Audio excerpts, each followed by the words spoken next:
StudyIQ IAS, अब तैयारी हुई affordable. Hello, Namaskar, Namaskara, Namaskaram, Namaskar. My name is Pooja Divedi. Welcome to my class, The Daily Current Affairs, where we will learn the important events since the 24 hours which are buzzing around us. Not only that, but how to tackle Prelims 2024 will be another major focus. As Prelims is becoming challenging year per year, we have to understand that this is not a small task. So I have crafted this particular segment in that fashion only. Now, before I begin with the class, I would like to inform you about the morning batches that we have launched for prelims to interviews. After the immense success of the evening batches, now there were calls for a morning batch as well. It was all starting from 10th of July onwards and at 8 am onwards. Apart from study materials which will be delivered at your doorstep, of course, along with the live classes, we will also provide you mains test series, prelims test series, daily answer writing practice, as well as special focus on essay, ethics, one-on-one mentorship. Other than this, hand-holding psychological support to keep you motivated during the entire arduous preparation phase. Other than this, we have a mains residential program for those students who are going to qualify Prelims 2024. You will be called to the StudyIQ campus where you will prepare without any distraction for your mains. After that, we will have an arduous interview program as well. So, I hope you understood all that we are going to offer. No need to worry about other out-of-pocket expenses costing just about 60 to 70,000 rupees for Hindi, English and English, the different batches. According to your own suitability, you can choose. But if you use the code PDLIVE, you will get it at 29,999 only. The PDF of the class that is taking place right now will be provided to you at my Telegram channel Pooja Divedi StudyIQ UPSC. If you have any issues with respect to preparation, you can talk to me on my Instagram as well. Now, these are the many topics that we are going to tackle step by step. With respect to Gaganyaan mission, the Gaganyaan mission consider the following statements. It envisages demonstration of human spaceflight capability by launching a crew of 3 members to an orbit of 350 kilometers. LVM-3 rocket is identified as the launch vehicle for the Gaganyaan mission, and the Bay of Bengal is the primary choice for the touchdown and recovery of crew module. So, how many statements given above is or are correct? Now, the Gaganyaan mission is about to be launched by the next year. So, that makes this topic utmost important for us to know. So, yes, it is a demonstration program to launch a crew of 3 members to the lower Earth orbit, and it is not 350 kilometers but 400 kilometers. These kind of tricky questions are formulated by the UPSC. Other than this, the LVM-3 rocket has been identified as the launch vehicle for the Gaganyaan mission, and actually not the Bay of Bengal but the Arabian Sea is the primary choice for the touchdown and recovery of the crew module because it has to come back as well. So, understand that the Bay of Bengal is not as calm as the Arabian Sea. That is why Arabian Sea is the primary choice for the touchdown. Other than this, we have to understand it is very critical to have different touchdowns for the crew module. That is why the ISRO is right now in a collaboration with the Indian Navy so that we can smoothen out the process.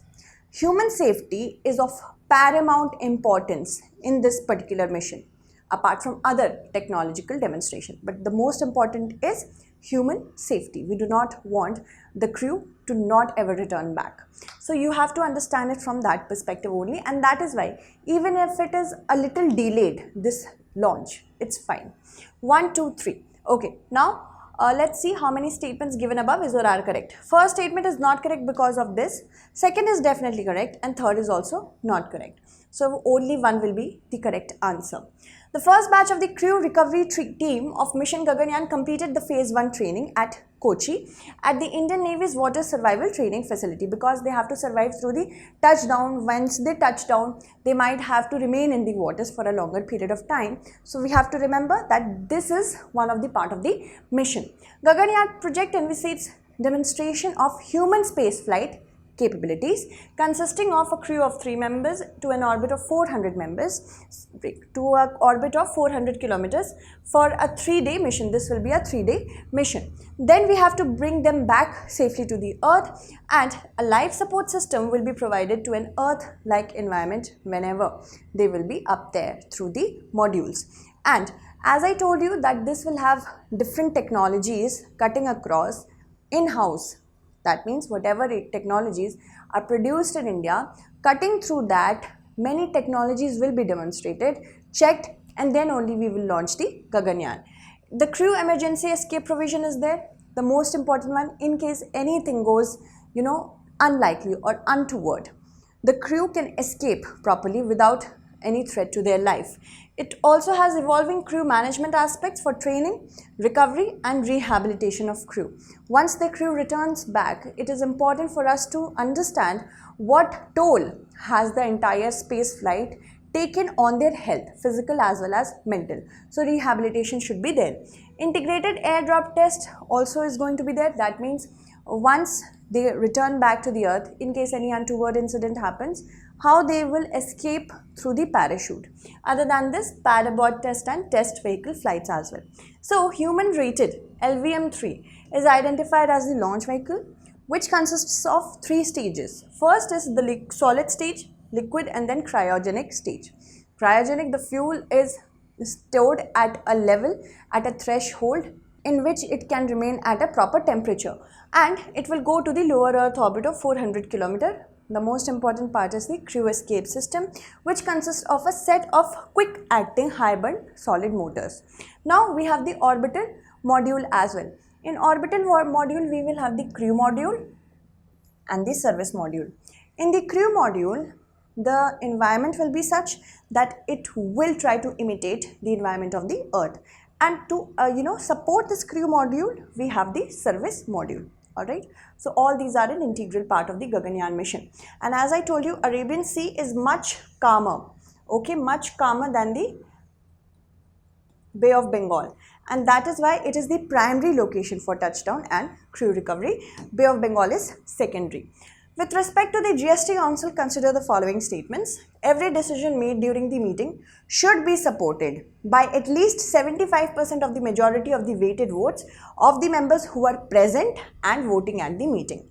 The votes of the state government shall have the weight of 2/3 of the total votes cast at the meeting. So, which of the statements given above is or are correct? GST Council, which is mandated under Article 279A of the Indian Constitution, it has made it very clear that every decision which is made during the meeting, it should be supported by at least 75% of the majority weighted vote. And in that, because this is a manifestation of cooperative federalism, that means there should be a respect of the members such as states, majority the states. That is why it is a manifestation of the you can say cooperative federalism, where the members which are states are much more weighted when compared to the union government. So union government has 1/3 and state government has 2/3. So first is not correct, second is also correct. Both 1 and 2 will be the correct answer. Recently the GST completed 6 years of its implementation, and that is why we have asked you this question. The idea of a nationwide GST was proposed by the Kelkar task force in 2000, so early, and many attempts were there to bring in a legislation to implement the GST. So the Constitution Amendment Bill was introduced in 2011, but it could not surpass the legislative process. Why? Because there would be losses because of the implementation of GST to the states, and because of there was a lack of support from the states on this particular matter. That is why this particular bill could not be passed. Then the Constitution 122nd Amendment Bill in 2014 was introduced in the Parliament, and then after the continuous process, it was enacted as the 101st Constitution Amendment Act of 2016. And the GST Council was notified with effect from 15 September 2016. For assisting the GST Council, the Office of GST Council Secretariat was also created. The GST Council is presided over by the Union Finance Minister and representatives from all states and union territories. And on 1st July 2017, GST laws were implemented. Different slabs were there: 5%, 12%, 18% and 28%. Those particular commodities which were luxury items, as well as not morally correct items such as cigarettes and also alcohol, these were protected under the higher slabs. And gold and job work for diamond attracted lower rate of taxation. Okay, and GST is actually a destination based tax. It is applied at each stage of the supply chain from the manufacturer to the consumer, so that at the very last level the entire burden of it doesn't come on the consumers. Okay, moving on. Now, according to the GST Council's mandate, there should be a quorum. That means minimum number of members should be present, then only the meeting of GST Council can take place. So for a valid meeting of the members of the GST Council, at least 50% of the total members should be present. Every decision made during the meeting should be supported by at least 75% of the members who have weighted votes, who are present and voting. Okay, and then the vote of the central government shall have the weight of 1/3 of the total votes. States have higher 2/3. Remember this. Okay, moving on. Arrange the following events in chronological order of Lord Buddha's life and the symbols that are associated with them. We know that Lord Buddha's life, how eventful it was, and different symbols have been associated with each event. I will also tell you about the importance of symbolism in Buddhism. So, stupa, lotus and bull, horse, bodhi tree and wheel. Choose the correct answer using the following codes. Of course, the birth is signified with lotus, the birth of Lord Buddha. And this lotus is seldom shown to be, budding with fruits. So, prosperity. So, Lord Buddha's birth with lotus and bull. So, this should be first. Then, after that, when he went on through this process of self-evaluation about what is life and what is not life, he came to know about that life is all about how you behave. Okay, right knowledge, right mindfulness. So all this started taking place at a very initial level. He wasn't still enlightened enough. So in order to look towards the bigger aspects of life, the actual aspects of life, he departed. So the great departure is signified with the horse. Then after that, of course, through continuous meditation, he attained enlightenment. That is signified with the help of bodhi tree, under which he attained this enlightenment. So, fourth. Then, after he attained the enlightenment, of course, some things need to be told to other people so that they can also get liberated from this continuous cycle of birth and death. So, that was the first sermon. That means Dharma Chakra Pravartana, and that is related to fifth, that is wheel. And finally, of course, stupa is related to Mahaparinibbana, or the departure from the world in his physical form. He wasn't existing anymore. So, first, stupa would be the last. It is signifying the Mahaparinibbana. So, 2, 3, 4, 5, 1 will be the correct answer. Let us see. 2, 3, 4, 5, 1. Yes, option C is correct. So, the International Buddhist Confederation today is Asad Purnima, and today is being celebrated as the Dharma Chakra Pravartana Divas, and the National Museum in New Delhi on 3rd July 2023 will also have a film on IBC's special project, India International Center for Buddhist Culture and Heritage in Lumbini, and there in Nepal it will be screened. Beside me you can see the Dharma Chakra, which was turned because of the first sermon that Buddha gave to his disciples. Right view, right mindfulness, these all are a part of the conduct in which you can attain enlightenment. Right view of the world, right mindfulness, right concentration, right effort should be given, right means to livelihood should be adopted, right actions should be adopted, right speech and right intentions. Okay, we must all try to do this. It looks very idealistic, but it actually works once you understand the meaning of life. So Buddha's father was Shuddhodhan, and he was the king of the Shakyas. His mother was Maya, and he was born in 560 BC. He died at the age of 80 in 480 BC. And he was born in Lumbini near the city of Kapilavastu, which was at the foot of Mount Palpa, and it was in the Himalayas within Nepal. And this small city called Kapilavastu stood at the bank of the little river named Rohini. So these are prelims fact, keep these in mind. Now, the body of the child means Lord Buddha. It bore many auspicious marks, and these auspicious marks were known as Mahavajanya. And the thing is that because of these auspicious marks, the astrologer could predict how great Buddha would be in his life. But his father was very concerned. Shuddhodhan was very concerned about him becoming a sage and leaving all behind, which eventually happened. And the thing is that Maya, who bore Lord Buddha, gave birth to Lord Buddha, she passed away after a few days of his birth. So he was brought up by Mahaprajapati, who became his foster mother. And Mahaprajapati, of course, we know that she was the first bhikkhuni. Okay. Ancient Buddhist art always gives preference to symbols and not human forms of worship. Buddha was against human forms of worship, we know that. And the Theravada art is actually not an iconic art, which is related to symbolism. First, why we have to understand why symbols and not human forms of art? Because first, the Buddha himself discouraged his worship in human form.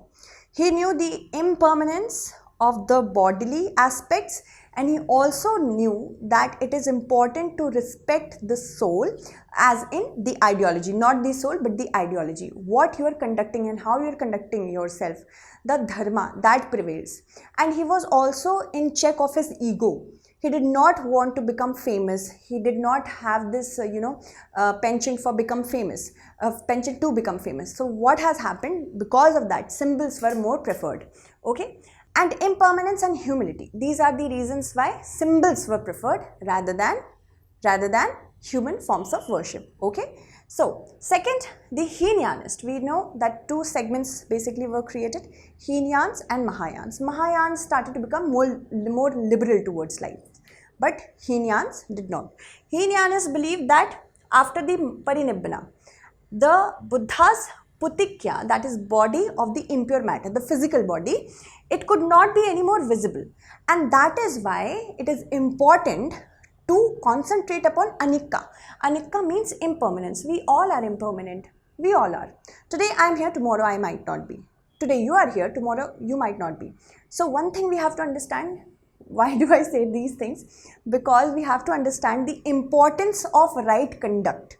We should not have any sort of pride about how we look, how we behave, as in what kind of influence I could have because of my physical visibility, or what kind of strength I have because of my physical visibility. So these are not very important. These are impermanent in nature. What remains in the world is how we behave. Right mindfulness, right livelihood, right intention. So these all are a part of our ideologies. Okay. Anikka or impermanence. No conditioned thing is without an end. Okay. And sabbe sankhara anikka it means. Alright. Moving on. Finally, he himself taught that after his parinirvana, Dhamma would be the teacher. That means we should think of his teachings as permanent, to be worshipped, but not Buddha. So he was against the human forms of worship because of this only. His jati or birth is identified with a lotus. Buddha's sambodhi or enlightenment is presented by the Aswatha tree, the great departure by the horse. And if we talk about the Aswatha tree, it is of course the people tree or the Indian fig in Bodh Gaya. Then it symbolizes an abode of folk deities and spirits as well. The Dharma Chakra Pravartana is the turning of the wheel of law, and this signified his first sermon at the deer park in Sarnath. And of course, this Dharma Chakra Pravartana is also the royal emblem of the Ashoka dynasty. So it also could show itself as a royal mark or Chakravartin. That is why Asoka was known as Chakravartin Asoka. So finally, Buddha's Mahaparinibbana or passing away, going away from the world in the physical form, is symbolized by a stupa which contained the relics or the remains of his physical being. Now, with respect to the National Investigation Agency, consider the following statements. It was created after the Kargil War 1999. The Home Minister appoints the DG of the NIA, and the law under which the agency operates extends to the whole of India and also applies to the Indian citizens outside the country. So, how many statements given above is all are correct? The National Investigation Agency came into existence with the help of a law, National Investigation Act of 2008. And it was after the terror attacks. Which terror attacks? 26/11 terror attacks. So not the first one at all. Home Minister directly doesn't appoint the DG of the NIA. It is actually the Appointments Committee of the Union Cabinet, which is headed by the Prime Minister, also consisting of the Home Minister and other members, who appoints the DG of the NIA. So first is not correct, second also is not correct. And of course, the law can also extend to people who are actually residing outside the country, operating outside the country, of course, in addition to the whole of India. So first is incorrect, second is incorrect, third is correct. Are correct, one only will be the correct answer. National Investigation Agency is conducting many raids on different states, and this is of course in connection with the Pakistan based group Ghazwa-e-Hind. So many people are being investigated by the National Investigation Agency. It is a central agency which has the mandate to investigate all offences which affect the sovereignty, security, integrity, friendly of India, with of course keeping in mind if the friendly relations of India can get disturbed by certain elements. And terror acts and the possible links with crimes is all under this, like smuggling, counterfeit currencies, smuggling of arms, infiltration from different countries in India. Everything comes under the NIA. It has the power to search, seize, arrest or prosecute those who involved in the offences, such offences. Now I can give you a very good prelim statement over here. The NIA has the power to search, seize, arrest but not prosecute those involved in such offences. No, it has the power to prosecute as well, and it is headquartered in Delhi. It has other regional offices in Hyderabad, Guwahati, Kochi, Lucknow, Mumbai, Kolkata and the rest. Okay, moving on. It came into existence after the 26/11 attacks. It was a big blot on the security of India, on the integrity of India. It was of course done in order to show that India is not a safe country. If we can attack a commercial capital, the commercial capital of such a big economy, anything can happen. Do not do investments there. This is what Pakistan wanted to say through these attacks. So in December 2008, former Union Home Minister, who was P. Chidambaram, he brought into existence an act so that this body could be established. But he kept in mind that a balance has to be struck between the rights of the state, how to rule, we can say manage their own states. The states should have the right, and the duties of the central government to protect India. So it was said that only 8 laws which are mentioned in the schedule will be discussed or will be imposed by the NIA. So it, according to an act which was passed on December 31st, 2008, the investigation agency started functioning in 2009. And how wide is the jurisdiction? Very wide. Okay, let's see how. The law under which the agency works, it is extending to the whole of India, applies to Indian citizens outside the countries, persons in service of the government wherever they are posted, persons on ships and aircrafts registered in India wherever they may be, and persons who commit a scheduled offence beyond India against the Indian citizen or affecting the interest of India. So a non-Indian citizen, this is a person, could be an American, could be a UK citizen, but if they are committing a scheduled offence, the 8 laws which are given in the schedule, then what will happen? NIA will be able to have powers over them as well. So keep all this in mind, because prelims ask you these kind of questions only. Now just superficial reading won't work for prelims. I am here to not worry. How does NIA take up the probe? According to section 6.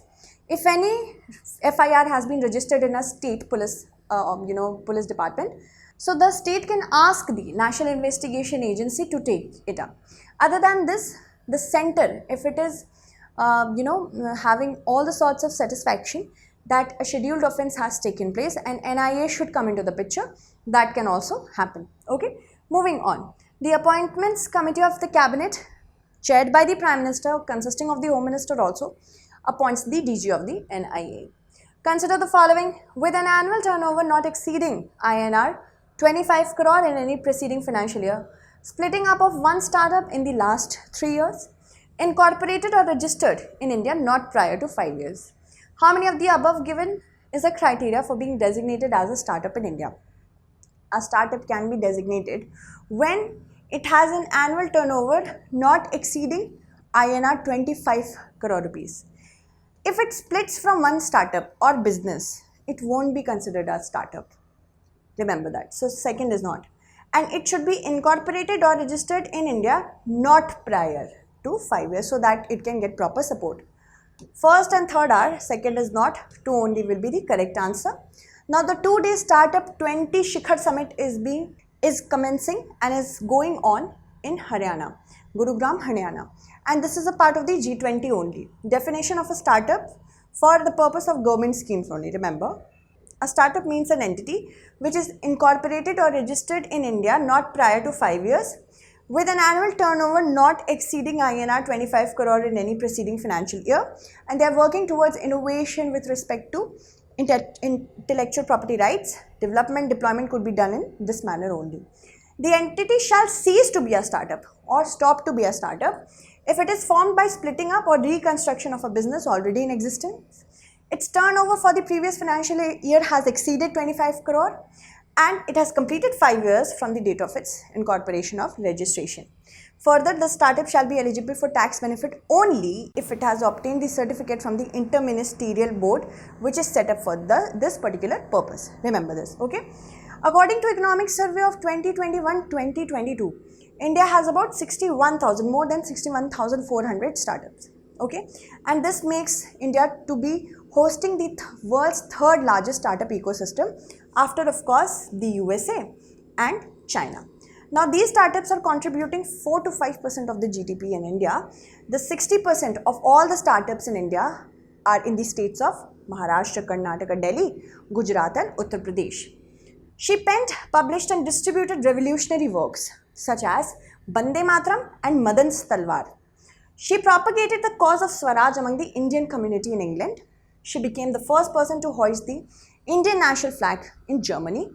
Her designed flag had 3 bands, green, yellow and red. Which historical icon is being referred to? Sarojini Naidu, Annie Besant, Madam B.K.G. Kama or Rajkumari Amrit Kaur. So yes, if you see such a big statement in your prelims question, you generally get scared. But honestly, these are the most easy questions. Why? Because so much information is given. She did pen and publish, distribute revolutionary works such as Bande Matram and Madan's Talwar. Who? Madam B.K.G. Kama. And she was the first person to host the Indian national flag in Germany in 1907. She designed the flag with the help of Shyamji Krishna Varmaji. So this is important. This is an important facet about her life. And her flag consisted of the colors green, yellow and red. Green for Islam, yellow for Hinduism and red was associated with Buddhism. Okay, so we are talking about option D. Plans are already afoot to ensure that Parliament building has more history in itself. Floors will be dedicated to women freedom fighters and also tribal freedom movements. So that is why this question was asked. Now, B.K.G. Kama was born on September 24, 1861 and she went on to become one of the most important revolutionaries in India. She was a very diligent student as well. She studied in the Alexandria Girls English Institution. Due to her marital problems and some health problems, she went to London. And on 3rd August 1885, she married Rustom Kama. She penned and published Bande Matram and Madan's Talwar, propagated the cause of Swaraj among the Indian community in England. In 1907, she became the first person to hoist the Indian national flag in Germany. And I have already told you about this, so let's continue with the other part.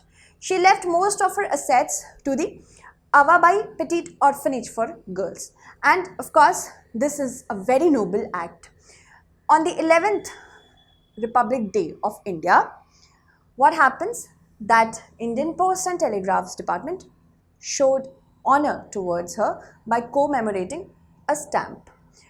In 1997, the Indian Coast Guard also commissioned Priyadarshini class fast patrol vessel ICGS Bhikaji Kama after her.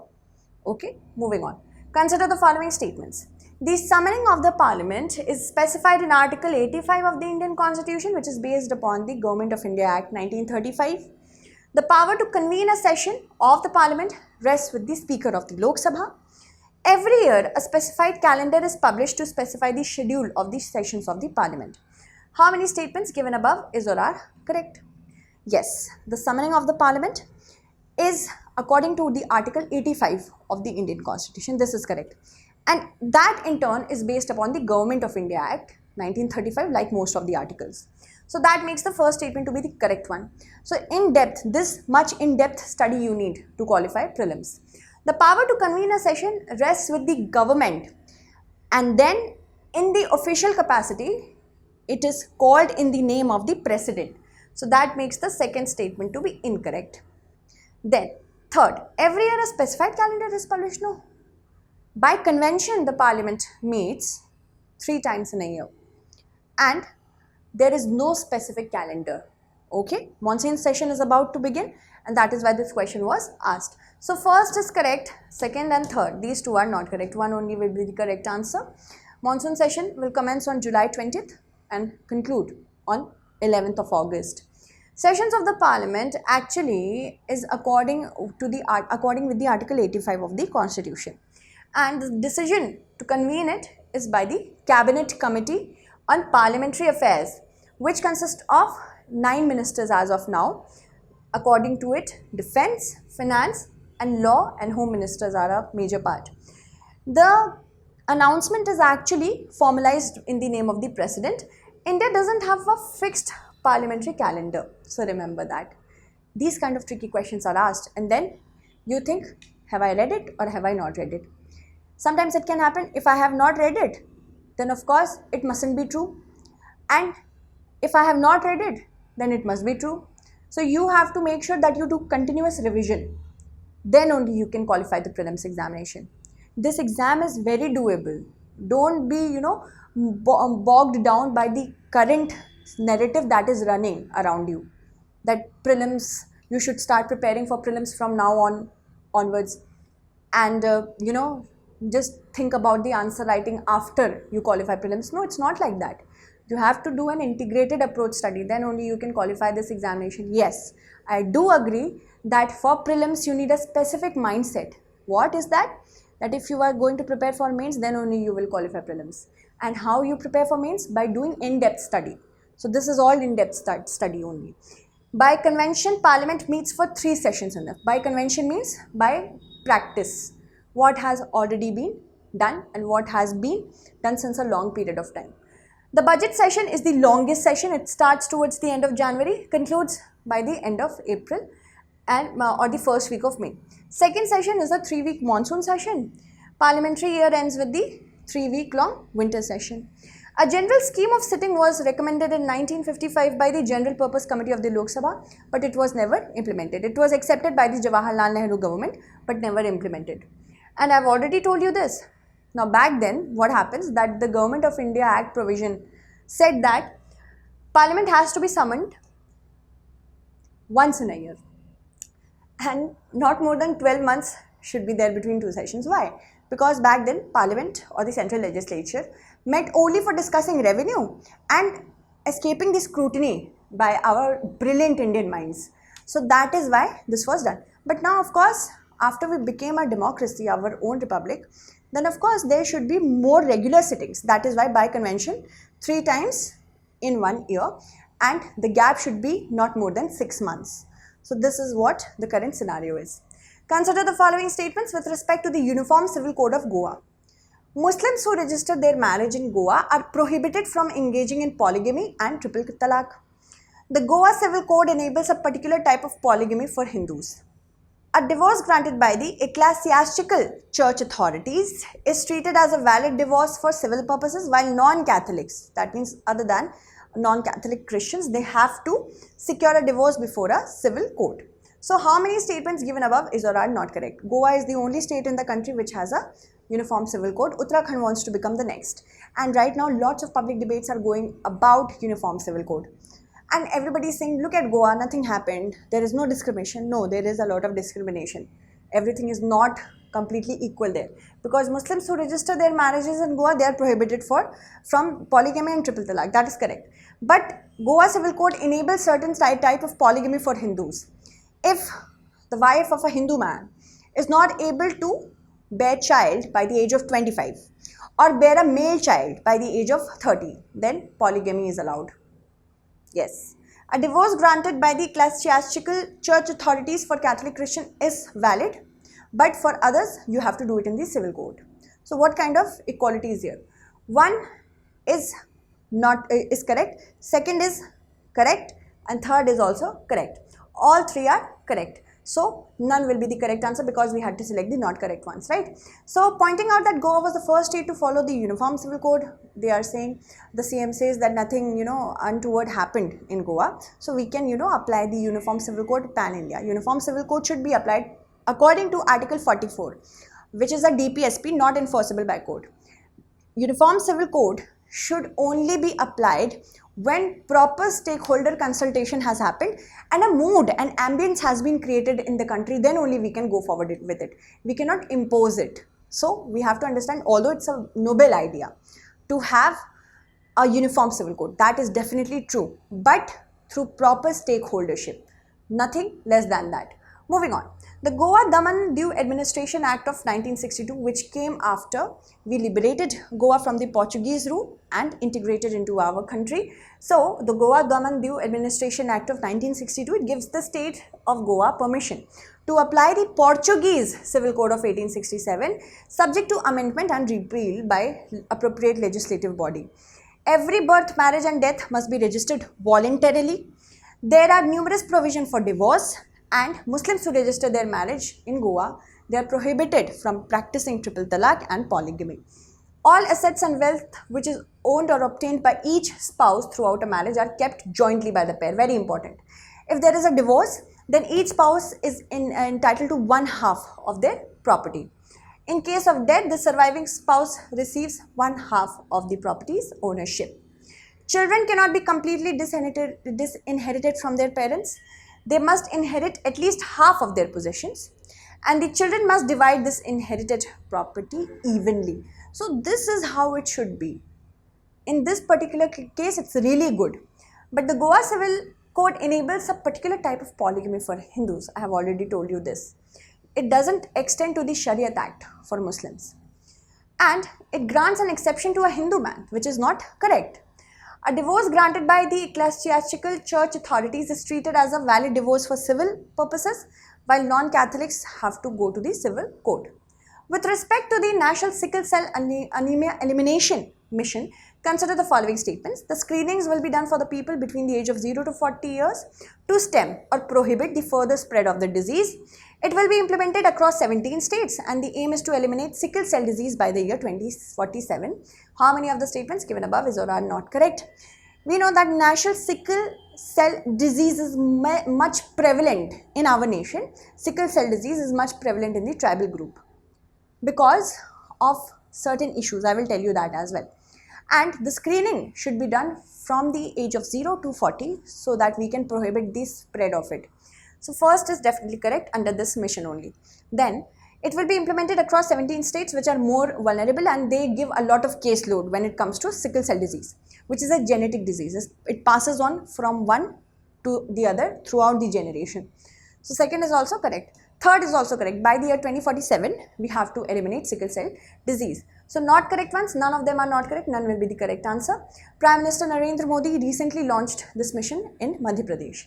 What is sickle cell disease? Basically, it is a genetic disease. That means from the parents it can go to the child.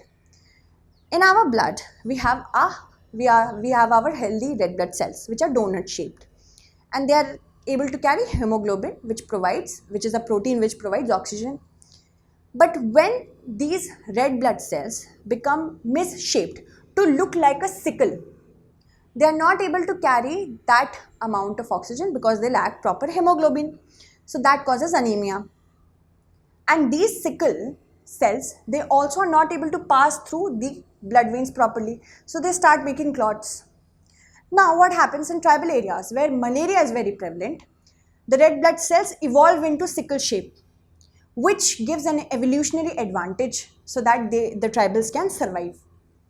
And this is the problem that in malaria states, in those states which have high prevalence of malaria, we also see high prevalence of sickle cell disease.